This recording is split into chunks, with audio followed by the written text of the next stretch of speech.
Bonjour tout le monde. Attention, disclaimer. Si vous ne supportez pas les histoires morbides, dramatiques, terrifiantes et les images choquantes de violence, je vous suggère de ne pas regarder cette vidéo. Je vais vous raconter l'histoire de la fin tragique de Karabo Mokoena, assassiné, brûlé, puis enfui dans un champ par son petit ami.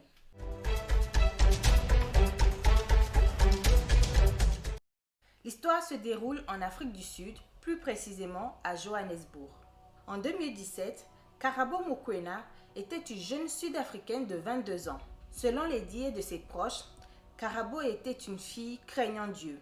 Elle était passionnée, elle avait de la compassion et de l'empathie envers les gens. No one can even confuse you because these are the words that you are confessing. It's the law of attraction.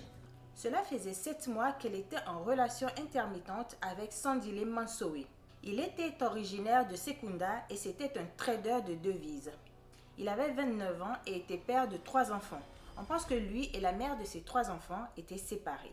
Sandile était un jeune homme charismatique. How do we, a trillion-dollar legacy, approach trade psychology? Il avait une certaine aisance financière et il ne s'en cachait pas. Il avait cette image de quelqu'un qui craignait Dieu, qui était respectueux malgré son aisance financière. De manière générale, Karabo aimait tout chez Sandile. Les dernières images de Karabo Mokoena datent du vendredi 28 avril 2017 à 2h48 du matin. Les images de vidéosurveillance de l'immeuble de Sandile la montrent vêtue d'un haut rose à manches longues avec une expression de découragement sur son visage. En quelques heures, elle mourait aux mains de son petit ami Sandile Mansowe. Un mois auparavant, le 27 mars 2017, jour de l'anniversaire de Karabo, sa famille s'était démenée pour essayer de la contacter, mais sans succès. Le lendemain, Karabo a informé sa sœur Bontley que se trouvait à l'hôpital Morningside. Celle-ci s'était précipitée à l'hôpital pour trouver sa sœur avec un œil, une épaule, une jambe tuméfiée, couverte d'échymose. Bontley a ensuite raccompagné sa sœur à l'appartement de Sandile pour l'obliger à récupérer toutes ses affaires et aller vivre chez elle. Craignant de devoir justifier ses contusions auprès de sa famille, Karabo refusa d'emménager chez sa sœur et choisit de rester plutôt chez un ami le temps de sa guérison. Une fois qu'elle fut guérie, elle avait rejoint sa famille et avait quitté pour une énième fois Sandile. À cette époque, une plainte avait été déposée contre Sandile pour coups et blessures sur sa compagne. De ses propres dires, Karabo souhaitait avoir le moins d'interaction possible avec Sandile. You know, if someone can go to that extent, and while he was hitting me, I think I fell on top of his car and it got dented, and he told the police that I damaged his car. So I just said, you know what, this person, I don't have the energy for this, you know. God will deal with him. I'm tired personally. Et c'est ainsi que la plainte déposée n'aboutira à rien. Un mois plus tard, en avril 2017 donc, alors que la famille avait déposé un signalement de disparition de personnes, les enquêtes ont conduit à la découverte du cadavre de Karabo Mokoena dans un champ vague à Johannesburg. Les restes de Karabo ont été retrouvés dans un fossé non loin de la maison de la mère de Sandile. Ses ongles peints étaient le seul moyen de l'identifier, car son corps avait été détruit par l'essence et le feu. En effet, la nuit du 26 avril 2017, Karabo s'était rendue dans une boîte de nuit pour faire la fête. Coïncidence, elle y a rencontré Sandile et tout au long de la soirée, ils ont repris contact et se sont remis à discuter. À un moment donné, leur discussion a commencé à s'enflammer. Une dispute s'ensuivit entre les deux. Mais à la fin de la soirée, l'on ne sait par quel moyen, Karabo est quand même reparti de la boîte de nuit au bras de Sandile. Ils ont tous les deux rejoint l'immeuble où était l'appartement de Sandile. D'effrayantes images de vidéosurveillance montrent Sandile le 28 avril 2017 se débarrassant du corps. En effet, l'on peut voir qu'à 21h57, il est allé récupérer une poubelle et l'a emmenée dans son appartement. Il en ressort presque 10 minutes plus tard à 22h06 avec visiblement une poubelle remplie et lourde. Puis il prend l'ascenseur pour se rendre au sous-sol au niveau du garage. 18 minutes plus tard, à 22h25, l'on voit Sandile revenir avec une poubelle visiblement vide. L'on suppose qu'il a donc placé le cadavre de Karabo dans sa voiture.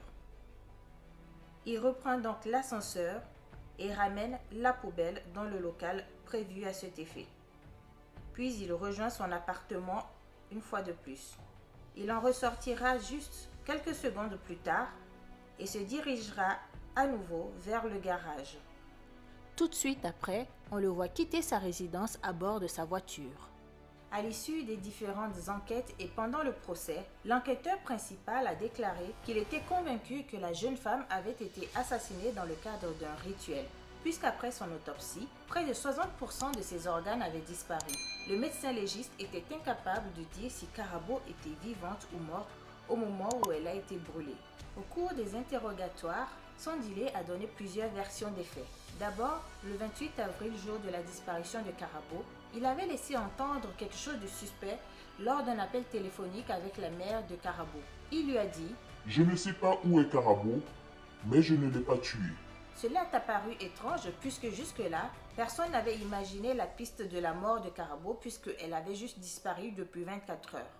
Ensuite, quand les enquêteurs sont venus à l'appartement de Sandile, il a d'abord dit que Karabo était rentrée chez elle après la soirée en boîte de nuit.